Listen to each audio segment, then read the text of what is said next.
light of recent events that have happened to me, I am thoroughly disappointed with the college itself, with the institution itself. There is no avenue to address academic concerns for the student.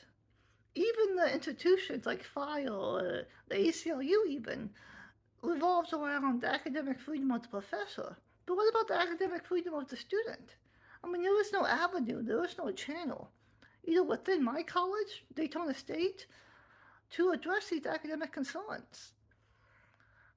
I was simply, in regard to my case, I was simply adding to the conversation to my history lesson. Within my history professor, it was never my intention to disrupt the class or protest or deplatform my professor. It was quite the opposite. I was adding to the conversation as his student, talking about history within a history class. Why else would I be there?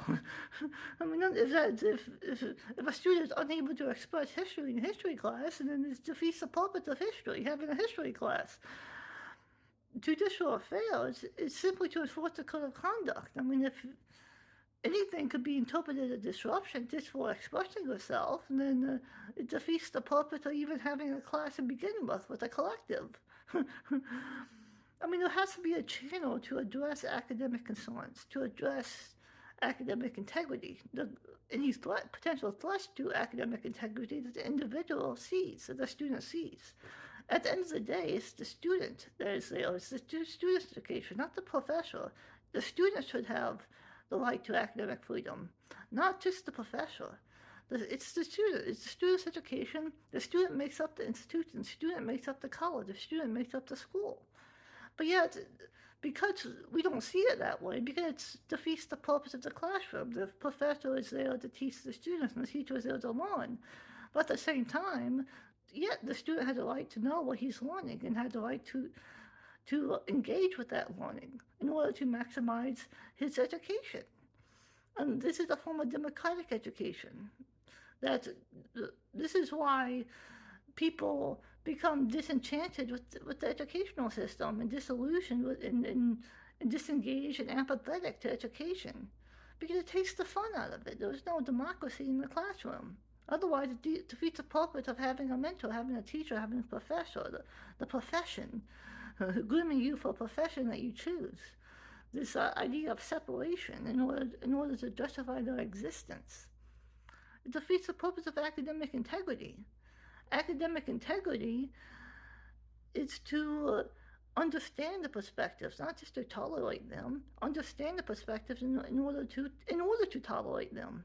In order to understand where the individual is coming from, in order to get to the bottom of the truth, to educate yourself, to maintain the integrity of academia, academic integrity, to ward off academic dishonesty. And that has to come from the individual, the student, because it's the student's responsibility to protect what he is learning, to make sure that he is learning the truth, to make sure that he's learning the path of understanding, because otherwise, why is he there? I'm fully disappointed. I'm thoroughly disappointed with what I saw with the college, with my experience, with my college experience. There's no democracy in college, no democracy whatsoever, no democracy. There's no channel to address academic concerns. Now, for me personally, I have a disciplinary hearing committee scheduled. They're going to notify me when it's scheduled within the next 7 days, because my professor, all he does is just reports me to judicial affairs, and they're only posted to enforce the code of conduct. And anything can be perceived as disruptive behavior once they report you. They're allowed to resolve the report, and once you report it, the settlement is going to be to resolve the issue that caused the disruption. But it has nothing to do with academic integrity. It has nothing to do with academic concerns, what is being taught, the subject matter at hand. They're only concerned with behavioral issues, to maintain the peace of the classroom, to maintain the perspectives of your peers, regardless of the fact that they're there to learn. They're there to expand their perspective.